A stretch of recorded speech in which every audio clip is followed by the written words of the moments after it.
Mis ovejas escuchan mi voz, dice el Señor, y yo las conozco y ellas me siguen. El Señor esté con ustedes. Lectura del Santo Evangelio según San Marcos. En aquel tiempo, al salir Jesús de la sinagoga, fue con Santiago y Juan a casa de Simón y Andrés. La suegra de Simón estaba en cama con fiebre y se lo dijeron. Jesús se acercó, la cogió de la mano y la levantó. Se le pasó la fiebre y se puso a servirles. Al anochecer, cuando se puso el sol, le llevaron todos los enfermos y endemoniados. La población entera se agolpaba a la puerta. Curó a muchos enfermos de diversos males y expulsó muchos demonios. Y como los demonios lo conocían, no les permitía hablar. Se levantó de madrugada, se marchó al descampado y allí se puso a orar. Simón y sus compañeros fueron y al encontrarlo le dijeron: «Todo el mundo te busca». Él le respondió: «Vámonos a otra parte, a las aldeas cercanas, para predicar también allí, que para eso he salido». Así recorrió toda Galilea, predicando en las sinagogas y expulsando los demonios. Palabra del Señor. Muy queridos hermanos, estamos ya en este miércoles de la primera semana del tiempo ordinario y lo que se nos enseña es muy importante. Este pasaje del Evangelio podríamos decir que tiene tres partes. La primera parte es la salida de la sinagoga, donde antes ha expulsado un espíritu inmundo que le ha dicho: «¿Qué quieres con nosotros?». Y la gente ha quedado estupefacta, dice el Evangelio. Y Jesús va y llega a la casa de Simón Pedro con Santiago y con Juan y encuentra a la suegra de Pedro con fiebre. Le cura ese síntoma y se pone a servir.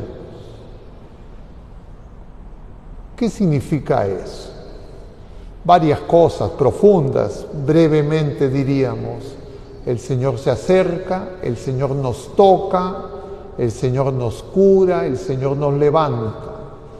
Y si nosotros correspondemos a esa manifestación del amor de Dios, lo que vamos a sentir y experimentar fruto de esa curación es el deseo de servir, es decir, la manifestación del amor.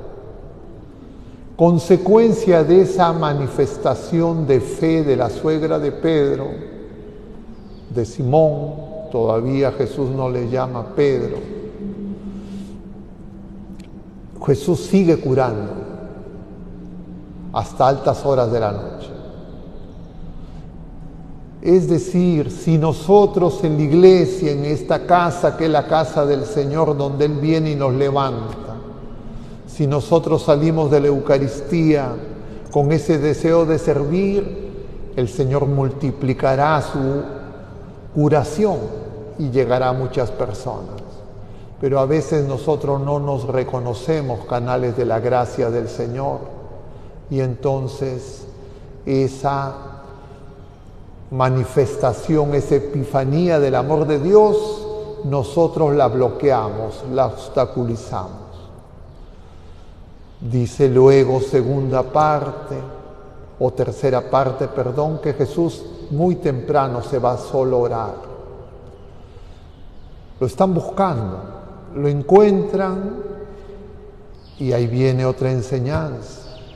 Cuando nosotros encontramos a Jesús, siempre lo vamos a encontrar orando.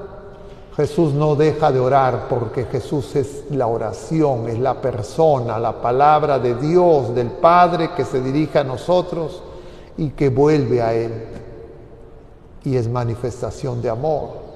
Entonces, cada vez que nosotros encontramos a Jesús, buscamos a Jesús, eso va a ocurrir cuando nos insertamos en la oración de Jesús.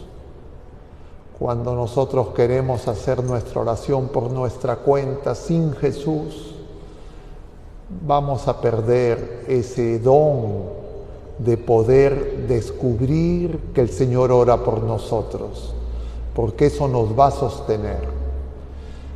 Estamos en este tiempo ordinario y el tiempo ordinario tiene diferencias con respecto a los dos tiempos que hemos celebrado previamente, el Adviento y la Navidad. En Adviento y Navidad cada día tenemos una oración colecta diferente. En el tiempo ordinario tenemos la misma oración colecta para toda la semana. Esta es una semana un tanto atípica, pero nosotros tenemos que aprender a entender qué está pidiendo el Señor con nosotros y por nosotros, porque en la oración colecta se expresa la oración de Cristo y nosotros nos insertamos a esa oración.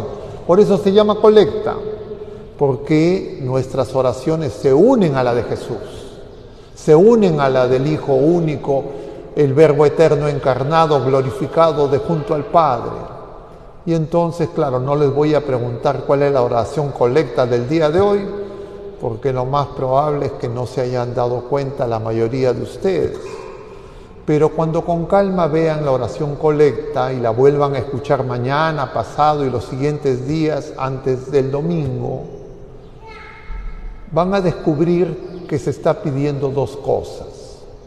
Que seamos capaces de ver las cosas de Dios, es decir, epifanía de Dios, que siempre viene a nuestro encuentro.